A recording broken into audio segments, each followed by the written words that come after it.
So I'm excited to be here. I've learned a lot over the past year doing comedy. I've learned that you start to look at things differently. Normal, everyday things that happen in your life. For instance, my wife woke me up very early this morning just to tell me that there was a spider this big. She did this with her hand in the basement. Naturally, that freaked me out. So I went downstairs to investigate my wife's prehistoric spider nightmare. What do you guys think I found down there? Spider this big.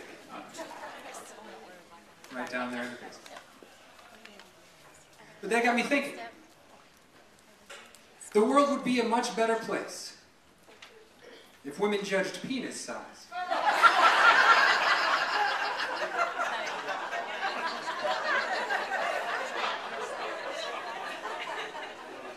The same way that they judge spider size.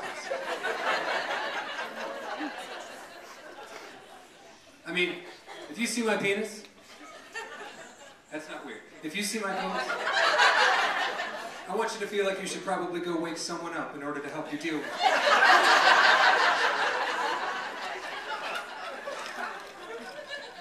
At least grab a shoe or something. Maybe you could take a picture of it. Google it to see if it's poisonous. She knows what I mean. Speaking of ludicrous penis size claims, I want the Mythbusters to do a hip-hop lyrics episode. I want them to come on and say, "We've built a contraption which, if our calculations are correct, should be able to tell us whether or not the dick does in fact run so deep that it will put her ass to sleep." We're also going to tackle a viewer myth. What is the probability that out of 99 problems, a bitch isn't going to be one of them? I watch too much TV, you guys. There's been a movie on TV a lot. It's called Taken. It's one of my favorites. And if you're not familiar with the film stars Liam Neeson as an ex-CIA assassin type whose daughter goes to Paris on vacation. Now, once his daughter gets to Paris, she calls home to check in with Daddy. But while she's on the phone with Daddy, sex slave traffickers break into the apartment and kidnap her. The head sex slave trafficker actually has the audacity to pick up the phone with Daddy, Liam Neeson, still on the other end. What ensues is the single greatest telephone conversation ever to be recorded on film.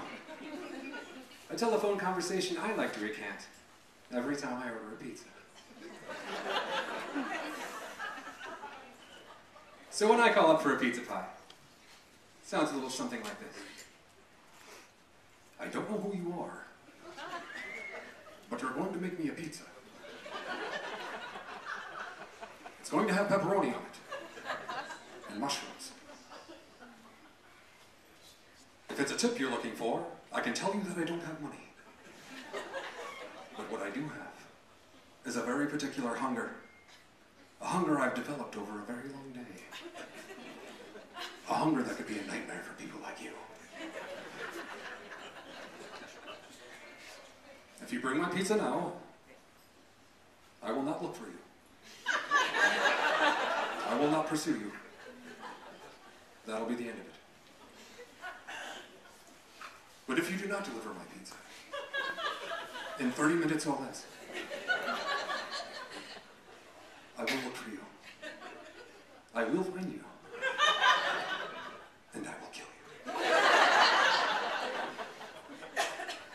Now, 9 times out of 10, what I hear on the other end is, "Oh, whatever, bro, what's your address?"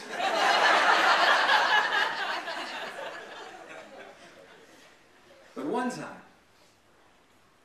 there was a very long pause, and then, "Good luck."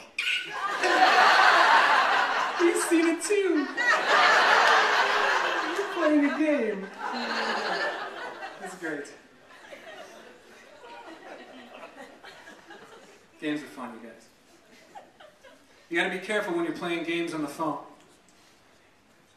I learned this firsthand when I went to visit a friend in his office.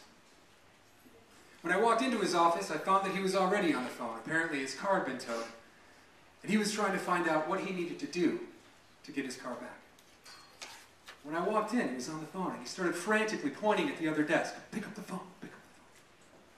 So I panicked. I hit the speaker button.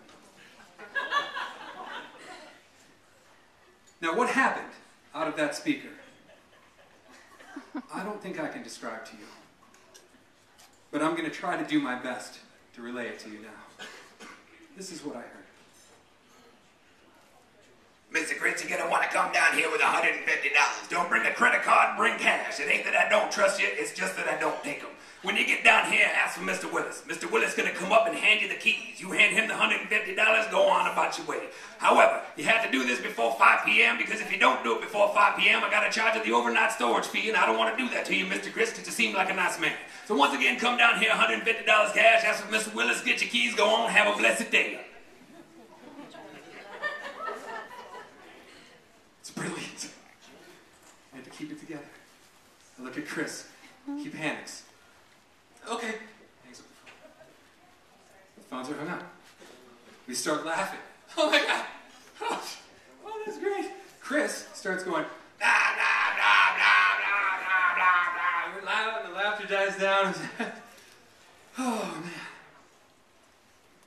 And out of the speaker on the phone, in front of me, I hear, hang up the phone before you have your fun. So you gotta be careful, you guys. I'm gonna leave you with this. The next time someone starts blathering on about something inane, start dancing. But without moving your head. Or making any kind of facial expression whatsoever. Really get in there. You guys want some? You guys got the better end of that deal? Now, inevitably, that person's going to want to know what the hell's going on. That exchange should go something like this. What the hell's going on, man? Oh, this? This is expressionless dancing. But don't worry. It's not distracting me from how much I wish you would shut your goddamn mouth. You guys ready for your first comic? Yeah!